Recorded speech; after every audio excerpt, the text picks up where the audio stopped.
Prendre l'enfant, l'amener chez le temps, pas forcément très loin, mais il ne faut surtout pas que l'enfant ait des sentiments, parce que dès que l'enfant a des sentiments, l'enfant a été sanctionné, elle ne parle pas, elle revient sur ce qu'elle a dit.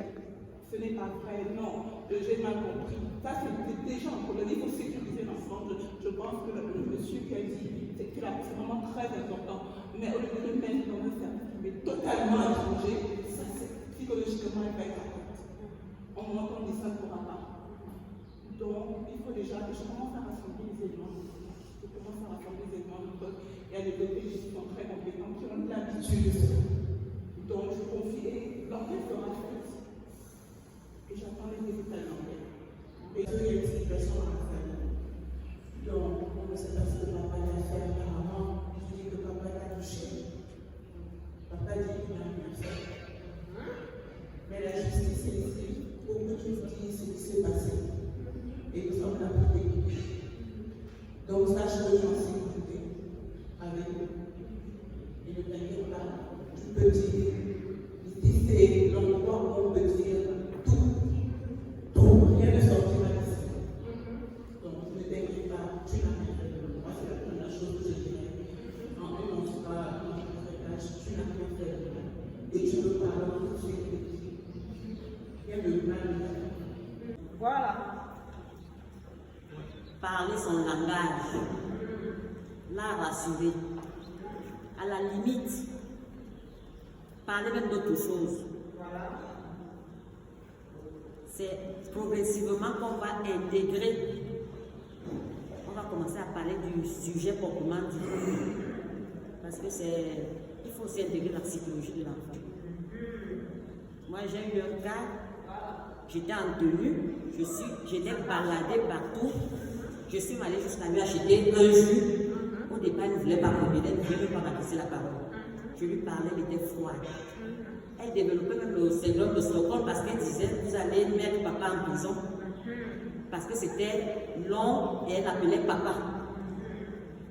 Donc, il faut intégrer un certain nombre de choses pour pouvoir amener l'enfant à parler. Donc, c'est ça. Imaginez que ce cas se passe à vous le faites extrêmement bien. Ou vous n'avez pas vos sens sur ce dont vous parlez. Qu'est-ce que vous faites?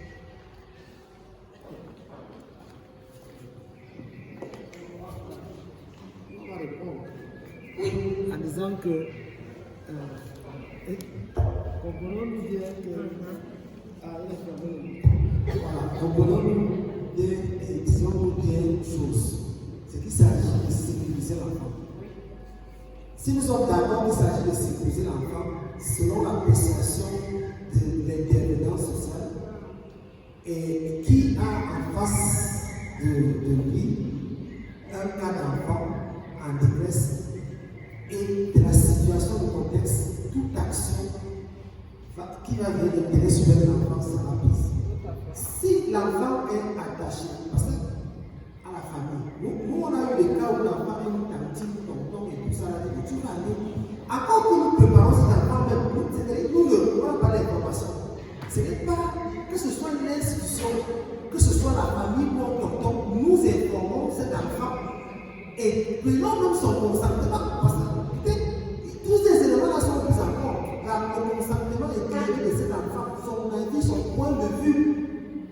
Nous sommes est-ce que tu sens j'ai une tantine ou j'ai des amis, nous sommes bons, et si l'enfant est non, je ne peux plus laisser là-bas. L'enfant veut la tête, je ne peux plus partir là-bas. À ce moment-là, s'ouvrent toutes les opportunités. Est-ce l'institution d'encadrement de l'enfance qui est là? Je crois que Mme Blégué va le faire. Est-ce qu'une famille a créé une menace ou alors proche de la famille? Et nous faisons la médiation familiale. C'est ce que nous voulons dire, c'est que notre intervention ne se limite pas seulement au boulot. Dans le cas comme ça, nous faisons la médiation familiale, ou des interventions, ou certains responsables des familles, que ce soit de l'homme ou de la femme, dans le cadre de la consolidation, de la famille, parce qu'il y a la famille qui est derrière. Nous ne sommes pas l'action n'est pas divisée, mais c'est protéger et l'enfant et la famille. En amenant la famille à prendre conscience des dangers de protection de l'enfant. Donc, il y a le cas où l'enfant se sent bien chez nous. Bien évidemment, ce n'est pas nous qui donnons la garde. Nous faisons une garde provisoire, un placement provisoire, et nous rendons immédiatement compte au juge. Pendant que la procédure sur son nom, qu'elle soit judiciaire, on dit tel peut avoir la garde provisoire, ou que le juge soit informé. Ça c'est fait. Donc ça dépend de la situation de l'enfant. Que ce soit la situation de la famille, le cas ne peut pas être généralisé. Certains enfants aiment la famille, donc ne veulent l'institution, ne veulent pas avoir compte avec la famille. Et nos interventions dépendent de la cible et de son intérêt supérieur.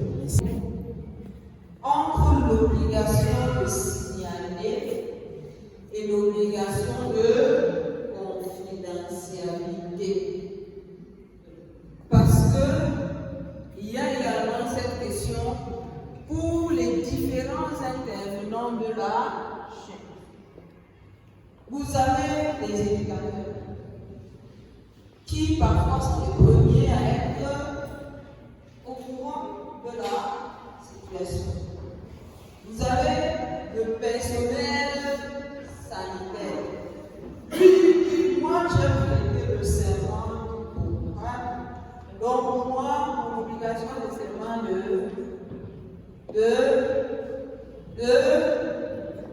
de soigner. Elle est peut-être venue pour les affaires, de faire le constat des voies depuis mon obligation s'arrête là. Qu'est-ce que vous pensez entre l'obligation de signaler et l'obligation de confidentialité? Qu'est-ce qui doit prévaloir dans ce contexte-ci? Pour pouvoir protéger l'enfant. Un des parents qui viennent avec un enfant saignant qui a été violé, et le médecin qui reçoit, ou le responsable de l'institution qui reçoit, en temps normal, on ne peut pas laisser ses parents repartir sans au moins qu'on leur donne un nombre d'informations pour référer ou informer d'une manière ou d'une autre service social d'une situation. Il y va de la responsabilité du responsable. Moi je le dis, je parle bien du responsable de la structure qui est une organisation, on va parler quoi, une personne morale qui a une responsabilité étatique. C'est à ce niveau-là. Maintenant, le médecin, lui, en tant que traitant, est un intervenant. Peut-être au cours de conduite de la confidentialité. Mais il y a toute cette chaîne-là qui pourrait justement nous aider à voir jusqu'où nos limites vont, jusqu'où je dois pouvoir m'arrêter. Mais nous incitons la respect de la protection de la pour les examens médicaux, étant donné que je voulais une prise en charge gratuite, il fallait l'intervention du directeur de l'hôpital central. Dès qu'il a pris connaissance du cas, lui-même a fait une note au procureur pour signaler. Il a fait une note à la PJ. Et il m'a demandé d'aller rencontrer le directeur de la PJ pour les poursuites judiciaires. Là, c'est plus l'assistant social qui a signalé, mais c'est le directeur de l'hôpital central. Dans les formats qui ont été pris par le procédure qui demande d'examiner le poste de allons-y.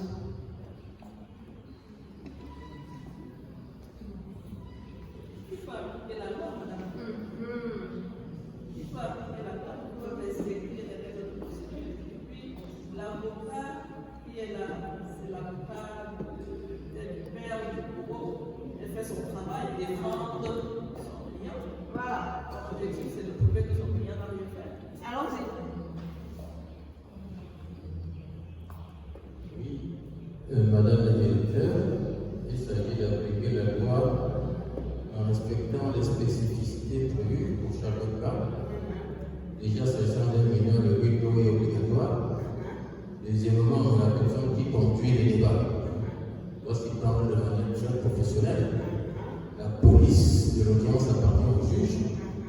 doit pouvoir mettre la plupart en mesure de poser des questions de manière très courtoise, d'éviter toute mesure d'intimidation, puisque d'ailleurs c'est interdit, et effectivement d'éviter que par son influence, par ses attitudes et tout, puisse amener l'enfant à avoir peur. Dans le cadre de la police d'audience, je crois que le juge doit être rigoureux. Le président dit, pardon, qui est rouge. À la différence